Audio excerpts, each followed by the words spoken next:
खबरदार अगर तू दरवाजे से निकली, आला हजरत इमाम अहले सुन्नत मुजद्दिदीन मिल्लत मेरे आला हजरत से किसी ने पूछा था कि हजरत जी बीबी नात पढ़ सकती है? फतावा रज़विया की 14वीं जिल्द, बीबी मिलाद पढ़ सकती है? मिलाद। आला हजरत ने फरमाया अगर बीबी मिलाद पढ़ रही हो, नात पढ़ रही हो और उसकी आवाज गैर महरम के कानों तक जा रही हो, फरमाया उसे सवाब नहीं होगा, उसे हराम काम करने का गुनाह दिया जाएगा। बीबी को मना है, वो नात की आवाज भी औरत का ही नहीं पड़ता, दीन में तो औरत की आवाज का भी पड़ता है। दीन में तो औरत की, हजरत सैयदा ज़ैनब, हजरत फातिमा की वो लख्ते जिगर जो मैदान करबला में इमाम हुसैन बराबर की शरीक रही सैयदना इमाम हुसैन के साथ। याह्या बिन मोइन कहते मैं 15 साल तक हजरत ज़ैनब का पड़ोसी रहा हूं। 15 साल, घर बराबर होता है ना, बंदा बीबी देख ही लेता है। वो बीबी कभी पर्दा डाल के जा रही है दवाई लेने, कभी नजर आ ही जाती है। कहते 15 साल में सैयदा फातिमा की बेटी का पड़ोसी रहा हूं, मैंने कभी बुरके में छुपी हुई ज़ैनब भी नहीं देखी, बुरके में छुपी हुई ज़ैनब भी कभी नहीं देखी। हजरत अब्दुल्ला बिन जाफर तैयार जनाबे अली मुर्तजा के भाई थे, उनके बेटे के साथ इनका निकाह हुआ था, बीमार हो गई। तो हजरत अब्दुल्ला कहने लगे ज़ैनब चल तुझे हकीम के पास ले जाऊं, तबीब के पास ले जाऊं। तो हजरत ज़ैनब कहने लगी आप जाइए मेरा हाल बता के दवाई ले आइए।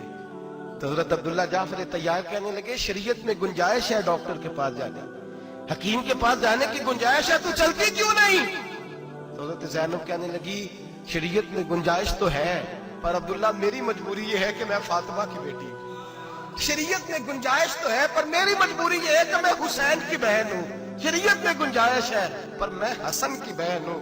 शरीयत में बड़ी गुंजाइश है पर लोग मुझे मोहम्मद अरबी की नवासी कहते हैं। गुंजाइश तो है पर मैं नहीं ना निकल सकती, इसलिए कि जितना कोई अपने आप को दीन के करीब जानता है उतना उसके पैरों में शरीयत की जंजीरें ज्यादा होती हैं। तो जनाब सैयदना अब्दुल्ला कहने लगे अगर तू पर्दा कर गई, अगर तू चली गई, तो फरमाने लगे ये तो अल्लाह की मशीयत है, तू दवाई ला दे ताकि मैं खा लूं, और अगर मैं चली गई तो मैं अपनी माँ से जाके कहूंगी कि अम्मा सारी तकलीफें मैंने छाती पे बर्दाश्त की हैं पर मैंने तेरे पर्दे पर आंच नहीं आने दी।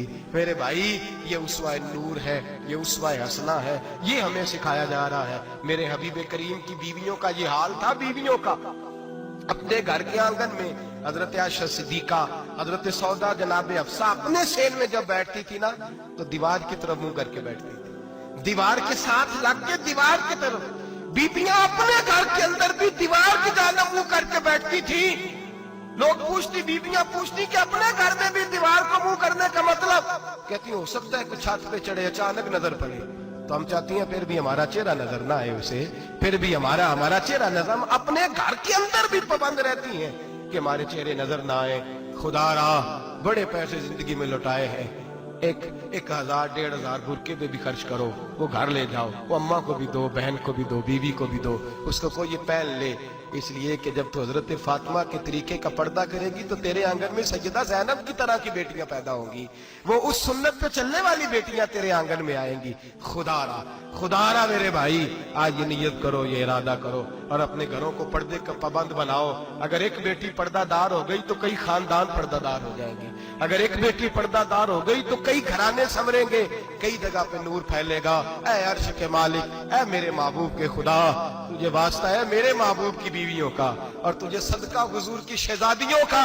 ऐ अल्लाह कितना करम बरसा, इतनी रहमत बरसा कि मेरे वतन की बेटियां और मेरे वतन की माएं बहनें बच्चियां ये समझ जाए कि हमारी निजात सिर्फ हजरत फातिमा के बुरके में है, हजरत आयशा के पर्दे में है, सैयदा खदीजातुल कुबरा के हिजाब में है। अल्लाह करे ये समझ जाए और ये जब भी सजदा करें तुझसे हयाई मांगे, ये तुझसे जब भी सजदा करें ये तुझसे अपने लिए चादर ततहीर और पर्दा तनवीर ही मांगे।